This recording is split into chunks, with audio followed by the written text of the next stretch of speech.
নমস্কার ছাত্রছাত্রীরা, তোমাদের জন্য মাধ্যমিক 2025-এ যে অঙ্ক পরীক্ষা রয়েছে তার জন্য কিছু কিছু গুরুত্বপূর্ণ সাজেশন কিন্তু তৈরি করে দিয়েছে হয় এবং যাদবপুর বিদ্যাপীঠের অভিজ্ঞ শিক্ষক দেবাশিস দত্তবাবু এই সাজেশনটি তৈরি করে দিয়েছে। তাই তোমাদের ভালো করে এই সাজেশনটি পড়ে গেলে কিন্তু তোমরা অনেকাংশে কিন্তু এখান থেকে কিন্তু যদি প্র্যাকটিস করে যে অঙ্কগুলি তাহলে অনেকাংশে কমন পেয়ে যাবে। তাই ভিডিও স্কিপ না করে শেষ পর্যন্ত অবশ্যই দেখতে থাকো। তো সবার আগে আসছি পাটিগণিত। তোমাদের থেকে কি কি বিষয় দেখে যেতে হবে সেটা পাটিগণিত থেকে answer 1 any question out of given 2 question, ঠিক আছে। তো এখান থেকে তোমাদের দেখতে হবে অংশীদারি ব্যবসা, পার্টনারশিপ বিজনেস, তারপর সমহার হ্রাস, ইউনিফর্ম রেট অফ ডিক্রিজ, সমহার বৃদ্ধি, ইউনিফর্ম রেট অফ ইনক্রিজ, সরল সুদ। এই বিষয়ে যে অঙ্কগুলি আছে সেগুলো তোমাদের কিন্তু বই থেকে অবশ্যই ভালো করে দেখে যেতে হবে। এখান থেকে তোমরা কিন্তু কমন পেয়ে যাবে। এবার আসছি দ্বিতীয় প্রশ্নটি। তোমরা দেখতে পাচ্ছ এক চলক বিশিষ্ট দ্বিঘাত সমীকরণ থেকে মাস্ট অ্যান্সার 1 এখান থেকে কি কি প্রশ্ন তোমাদের আসতে পারে তোমাদের একবার করে দেখে নাও। ভেদ, এই প্রশ্নগুলো অবশ্যই দেখে যাবে। এবং তোমাদের দেখো অ্যালজেব্রা থেকে কি কি পেয়েছি সহকারে নাম্বারগুলো আমি দিয়ে দিয়েছি, কোশ্চেন টাইপস দেওয়া হয়েছে, এইগুলি তোমাদের কিন্তু পেয়েছে একদম পাঠ্য বই দেওয়া আছে। পাঠ্য বইগুলি একেবারে ভালো করে পড়ে যাবে, কমন কিন্তু পড়ে যাবে। এছাড়া তোমাদের কিন্তু অথবা দিয়ে দ্বিঘাত করণী যেটা আছে সেখানে একটা করে কোশ্চেনের অ্যান্সার দিতে হবে আউট অফ 2। সিম্পলিফিকেশন তোমরা দিতে পারছো, এখানে এক্সাম্পল দিয়ে নাম্বার দেওয়া হয়েছে, পেজ নাম্বার এখানে দেওয়া আছে 157 থেকে 158 এবং এখানে প্রত্যেকটি বিষয় কিন্তু তোমাদের একদম পাঠ্য বই সহকারে দেওয়া আছে। প্রুফ দেয়ার দ্য প্রবলেম, এগুলো তোমাদের কিন্তু অবশ্যই করে যেতে হবে। পেজ নাম্বার দেখতে পাচ্ছ 161 থেকে 162 পাঠ্যপুস্তক বই তোমাদের কিন্তু নাম্বারগুলো আমি এক এক করে দেখিয়ে দিচ্ছি। অনুপাত সমানুপাতের থেকে তোমাদের কিন্তু যে কে টাইপের প্রবলেমসগুলো আছে সেখানে তোমাদের কিন্তু দেখে যেতে হবে। এই পেজ নাম্বারগুলোকে ভালো করে দেখে নাও, এক্সাম্পল করে আমি কিন্তু দেখিয়ে দিয়েছি। এবার আসছি উপপাদ্য। তো উপপাদ্য তোমাদের কি কি খুবই কমন হচ্ছে, পরীক্ষায় আসবে এবার। তো উপপাদ্য তোমাদের কিন্তু must answer 1 question out of 2 given question, ঠিক আছে। তো একটি অ্যান্সার করতে হবে। তো এখানে দেখতে পাচ্ছ পিথাগোরাস সংক্রান্ত তোমাদের উপপাদ্যটা করতে হবে।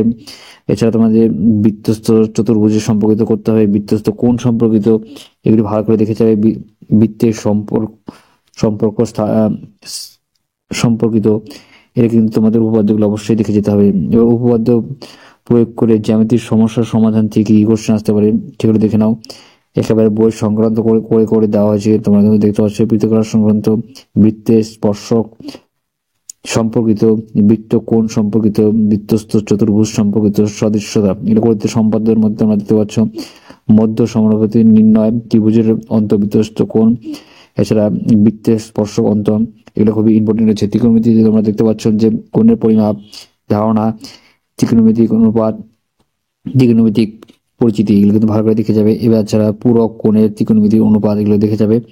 এখানে একবার প্রশ্নের নাম্বার অ্যান্সার দেওয়া আছে, এক্সাম্পল সহকারে কিন্তু আমি দেখিয়ে দিচ্ছি। 23-1, 23-2, 23-3 এগুলো দেখে যাবে। উচ্চতা এবং দূরত্ব সংক্রান্ত ত্রিকোণমিতিক প্রয়োগগুলি তোমরা দেখে যাও, এক্সাম্পল 25 এগুলো দেখে যাবে। পরিমিতি তোমরা দেখতে পাচ্ছ এখানে গোলক, সিলিন্ডার, ঘনক এগুলো কিন্তু তোমাদের করে যেতে হবে এবং বিভিন্ন কঠিন বস্তু সংক্রান্ত সমস্যা, শঙ্কু এগুলিকে ভালো করে দেখে যাবে।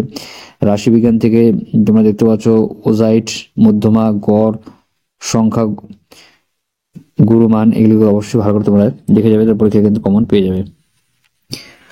তো তোমাদের মাধ্যমিক গণিতের সম্পাদ্য সাজেশন তোমরা দেখতে পাচ্ছ। প্রথম কোশ্চেনে দেখতে পাচ্ছ একটি ত্রিভুজের অঙ্কন করো যার দুটি বাহুর দৈর্ঘ্য 7 সেমি এবং 6 সেমি এবং তাদের অন্তর্ভুক্ত কোণ 75 ডিগ্রি। ত্রিভুজটি অন্তর্বৃত্ত অঙ্কন করো। এটা তো খুবই ইম্পর্টেন্ট সম্পাদ্য রয়েছে তোমাদের পরীক্ষা আসার জন্য। তো তোমরা দেখতে পাচ্ছ যে মাধ্যমিকের গণিতের উপপাদ্য সাজেশন তোমরা দেখতে পাচ্ছ পিথাগোরাসের উপপাদ্য বিবৃতি করে প্রমাণ লেখো। প্রত্যেকটি কিন্তু আমি তোমাদের উপপাদ্যগুলি দেখিয়ে দিচ্ছি, অন স্ক্রিনে দেখতে পাচ্ছ। ভিডিওকে পজ করে নাও বা স্ক্রিনশট করে নিতে পারো। তোমরা কিন্তু এই প্রশ্নগুলো পড়ে গেলে কিন্তু তোমাদের সম্পাদ্য থেকে তোমাদের কিন্তু খুবই কমন পড়ে যাবে। কোন উপপাদ্য সাজেশন আমি তোমাদের দিয়ে দিয়েছি। এবার সম্পাদ্যগুলির সাজেশন তোমাদের আমি দেখিয়ে দিচ্ছি, এক এক করে দেখে নাও। যে মাধ্যমিকের গণিতের সাজেশন, এবার তোমার সম্পাদকগুলি দেখতে পাচ্ছ। একটি ত্রিভুজের অঙ্কন করো যার দুটি বাহু দৈর্ঘ্য 7 সেমি এবং 6 সেমি এবং অন্তর্ভুক্ত কোণ 75 ডিগ্রি। ত্রিভুজটি অন্তর্বৃত্ত অঙ্কন করো এবং গুরুত্বপূর্ণ প্রশ্নগুলি তোমরা কিন্তু অনস্ক্রিনে এক এক করে দেখে নিতে পারছো। এগুলি কিন্তু খুবই কমন রয়েছে, তোমরা কিন্তু স্পষ্টভাবে দেখতে পাচ্ছ। ইম্পর্টেন্ট কোশ্চেন তোমাদের কিন্তু আমি এক এক করে দেখিয়ে দিচ্ছি। সম্পাদ্য উপপাদ্য এগুলি পড়ে গেলে কিন্তু 100% কিন্তু কমন তোমাদের চলে আসবে। তোমরা কিন্তু খুবই ভালো নম্বর নিয়ে অবশ্যই পাস করতে পারবে। তো ইম্পর্টেন্ট কোশ্চেনগুলি তোমরা কিন্তু এক এক করে দেখতে পাচ্ছ, তোমরা কিন্তু স্পষ্ট করে আমি লিখে দিচ্ছি উপপাদ্যগুলি, এগুলি নম্বর দেওয়া করে 32, 33, 34, 48, 49, 50 বইয়ের পেজ নাম্বারগুলি ভালো করে তোমরা কিন্তু করে যাবে। এগুলো খুবই কমন কমন রয়েছে। সম্ভাব্যগুলি ত্রিভুজের অঙ্কন থেকেই তোমরা কিন্তু পেয়ে যাবে, কমন রয়েছে। বা ত্রিভুজের অন্তর্বৃত্ত কোণের থেকে কোষে দেখি থেকে 11.2, এখান থেকে তোমাদের এই কোশ্চেনগুলি তোমরা কিন্তু অবশ্যই দেখে যাবে। দুটি বাহুর দৈর্ঘ্য 7.6 সেমি এবং 6 সেমি এবং অন্তর্বৃত্ত কোণের 75 ডিগ্রি, খুবই ইম্পর্টেন্ট কোশ্চেন। আমি তোমাদের আগে বলেছিলাম খুবই ইম্পর্টেন্ট কোশ্চেন কিন্তু আমি দিয়ে দিয়েছি। পাটিগণিত থেকে তোমরা কিন্তু দেখে যাবে সরল সুদ, চক্রবৃদ্ধি সুদ এবং অংশীদারি মূলধন অঙ্কগুলি অবশ্যই তোমরা প্র্যাকটিস করে যাবে। পাটিগণিতের অংশীদারি কাঠবাড়ি থেকে তোমরা এই প্রশ্নগুলো দেখে যাবে। রোহন একটি বাড়ি তৈরি করতে জন্য বার্ষিক 12% সরল সুদে 24,000 টাকা ব্যাংক থেকে ধার নেন এবং আট নেওয়ার 1 বছরের মধ্যে কিন্তু প্রতি মাসে 5200 টাকা করে নেন। ধার নেওয়ার কত বছর ধরে তিনি বা ভাড়ার আয় থেকে ব্যাংকের টাকা সুদ সহ শোধ করবেন তা লেখো। এই গুরুত্বপূর্ণ প্রশ্ন তোমরা কিন্তু অঙ্কে দেখতে পাচ্ছ, পরীক্ষায় হুবহু কমন কিন্তু এইগুলি থেকে তোমরা পেয়ে যাবে। ত্রিকোণমিতি সাজেশন তোমরা দেখতে পাচ্ছ, ত্রিকোণমিতির জন্য বই অঙ্কগুলো খুব ভালো করে তোমাদের প্র্যাকটিস করে যেতে হবে এবং পাশাপাশি পিডিএফ এ যাবতীয় তথ্যগুলো তোমাদের কিন্তু দিয়ে দেওয়া হয়েছে। রাশি বিজ্ঞানের সাজেশন তোমরা দেখতে পাচ্ছ, গড়, মাধ্যমিক এবং সংখ্যা গুরুত্ব মান থেকে তোমরা কিন্তু অবশ্যই দেখে যাবে এবং প্রয়োগের থেকে 8, প্রয়োগ 34 এবং প্রয়োগ 35 অবশ্যই দেখে যাবে। জ্যামিতিক বাক্স নিয়ে কিছু গুরুত্বপূর্ণ কথা আমি তোমাদের জানিয়ে দিচ্ছি, তোমরা কিন্তু ভালো করে এগুলো কিন্তু অবশ্যই দেখে যাবে এবং টেক্সট বইটা ভালো করে ফলো করবে, তাহলে কিন্তু তোমরা কিন্তু ভালো করে দেখে যাবে, অবশ্যই পাস করতে পারবে। তো আশা করি আজকে ভিডিও তোমার ভালো লাগবে, লাইক করবে, বন্ধুদের শেয়ার করবে, চ্যানেল সাবস্ক্রাইব করে পাশে ভিডিওটা অবশ্যই। জয় হিন্দ, বন্দে মাতরম। ধন্যবাদ এই ভিডিও দেখার জন্য।